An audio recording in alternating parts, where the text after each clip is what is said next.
Thank you, Richard, for the introduction. Ladies and gentlemen, moms and dads, grandparents, family and friends, and most importantly, the Montfort class of 2019, welcome, and thank you very much for having me here on this most special day. It is truly an honor to be here. Before I start talking, let me just tell you, you guys are really impressive. Each one of you is speaking, and each way you carry yourselves are a tribute to Montfort, to your families, and to each other. I'd like to give a special thanks to Richard Greco, the president and founder of Montfort. He has become a very, very dear friend to me. He's been a tireless supporter and cheerleader as it relates to this fine institution. We all know that he is sometimes quirky. Some of you may know that he was once spotted mowing his lawn in a suit. He is often loquacious, but is always enthusiastic and doing his best to make Montfort a better place for all.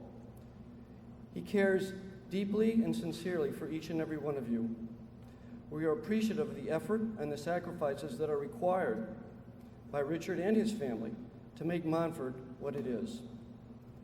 The second shout out, and this has been done by others, but I think it always deserves attention, is to all the parents who have made this possible for their children.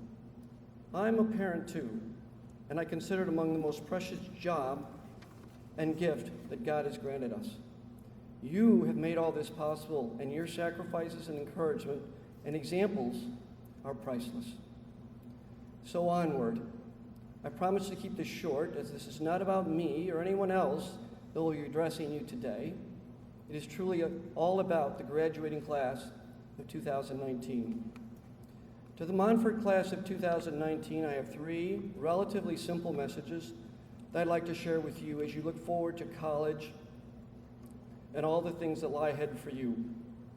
And they're very simple, particularly in the context of the sophisticated people that you are, but I'm going to say them anyway. Number one, show up. It's basic. Number two, and again, this is something that you do a lot at Montfort, but it's going to be a challenge as you go forward, is be engaged. And number three, lastly, love God. Relatively simple messages. Let me go into them a little bit more. So what are we talking about when we say show up? I expect you have heard something like this as it applies to lots and lots of things in life. I will say that no one ever talked to us about these things when I was growing up, but then again, no one really talked to us about anything. I grew up in a very small town that wasn't even a suburb of anything in the middle of Michigan.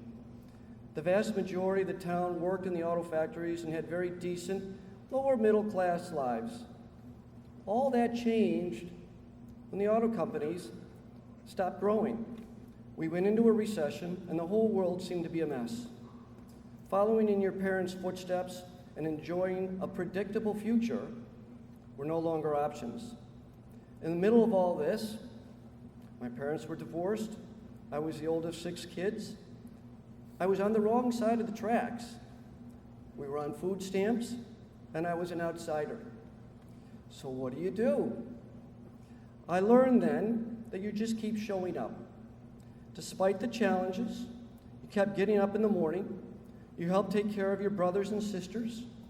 You cared for your mom. You went to school and kept playing sports. You got a paper out and got up every morning to make those deliveries. You didn't complain. There wasn't anyone really to complain to, and you kept showing up. It had absolutely nothing to do with what was fair or what others did or did not do. How does that apply to you today? It's actually pretty much the same. And the same things that Jesus talks to. You keep getting up in the morning with the thought of doing something good. And as Alyssa said, for others. You care for people that need caring for. Sometimes it's your siblings. Sometimes it's your friends. Sometimes it's someone you don't even know. And sometimes it's even your mom or dad. You stay the course with school. You stay the course with your other interest. You show up never knowing what might happen that day. A short story along those lines that I'll share. I was away at college. Went to the University of Detroit, a little Jesuit school tucked into one of the tougher sections of Detroit, and was studying accounting. I showed up at the dentist's office where my mom was working just to say hello and to see how she was doing and see if she needed a ride home. She hadn't expected me, as I'd come home from college a little early for the weekend. As I was waiting for her, I started a conversation with a gentleman who was doing the accounting for the office, who was in from Detroit. Turns out he needed some accounting help, and I was looking for a job. The long story short was that job led me to my next job at Price Waterhouse, a multinational firm, of course one that I'd never heard of, and into pretty much everything else that happened in my life. The bottom line is that you need to show up in order to help others, to learn, and to be available to opportunities that you don't even know about yet. A final note on that, show up for Mass as often as you can. Again, you never know when you might have that special moment, or even a revelation, if you don't show up. Second message, be engaged. Engage, as defined by an old guy like me, means pay attention to what you're doing and what's going on around you. Engaging means giving, giving, and giving some more. It means that when you do something, anything, it's not just for a stepping stone, which many people do. It's not just a job, which many people think of it that way, or just something to do. Give your heart to things. Fight indifference. If you give and if you look to learn from anything and everything you do, you are owning your life and the outcome. None of us lived at the time of Christ. But think of the stories that we know of and read about regularly. In all the stories, Christ is engaged. He is paying attention. He's giving himself. He wants us all to succeed at being engaged.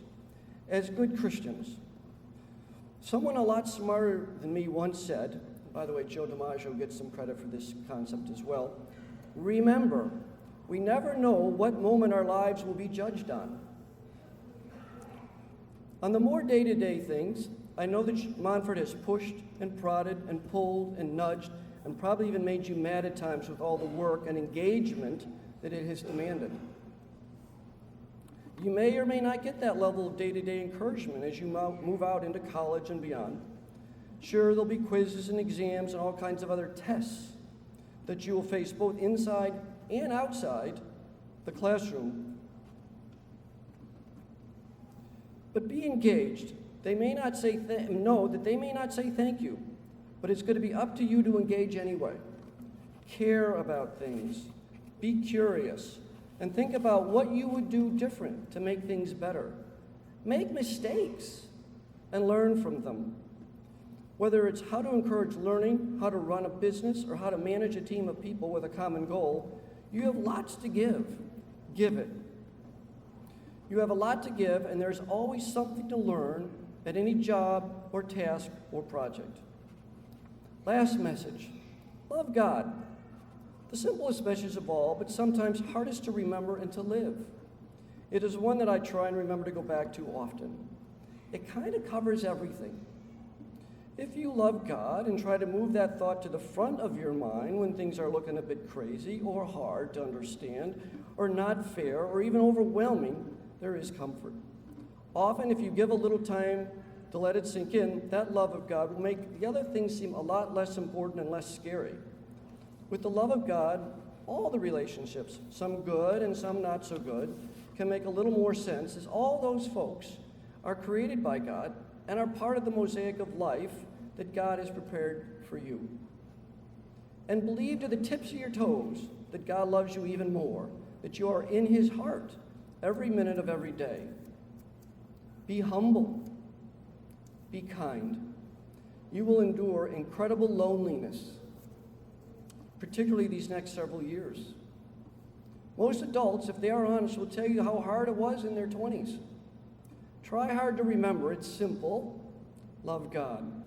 He may not be as obvious as you would like, but he is right there all the time, ready to listen. When I was trying to figure out what to say today, as a lot of folks do when they are asked to do these things, You pull out old reminders of yourself in the earlier days. In my box, I had probably half a dozen letters to God that I wrote when I was much younger. Invariably, I wrote about how my heart hurt, how I didn't understand what was happening to me at the time, how confused I was. But when I reread them, I also remembered how much more I felt God's presence as I wrote them. For me, that simple thing, love God, kind of covers everything. So again, remember every day that showing up really matters, that being engaged means giving yourself to the things you do, and that loving God, first and foremost, makes figuring things out a lot simpler. Before I conclude, let me say that you are a very, very special group. Richard couldn't think more highly of you folks, and I expect that's true of all the faculty as well. Many of you are first or second generation Americans. All of you have experienced your own set of challenges, mistakes, triumphs, and moments of utter confusion. That is life, and life is great. You are all heroes. Let me repeat that. You are all heroes. To your siblings, to your cousins, to your friends, and even to your mom and dad oftentimes. Congratulations to each and every one of you. That is enough for me today. This day is all about you. I hope even a little bit of what I said made some sense. We are all blessed to have one another and to have a God who cares for us the way he does. Best of luck to all of you. May God continue to bless all of us and our families. Thank you.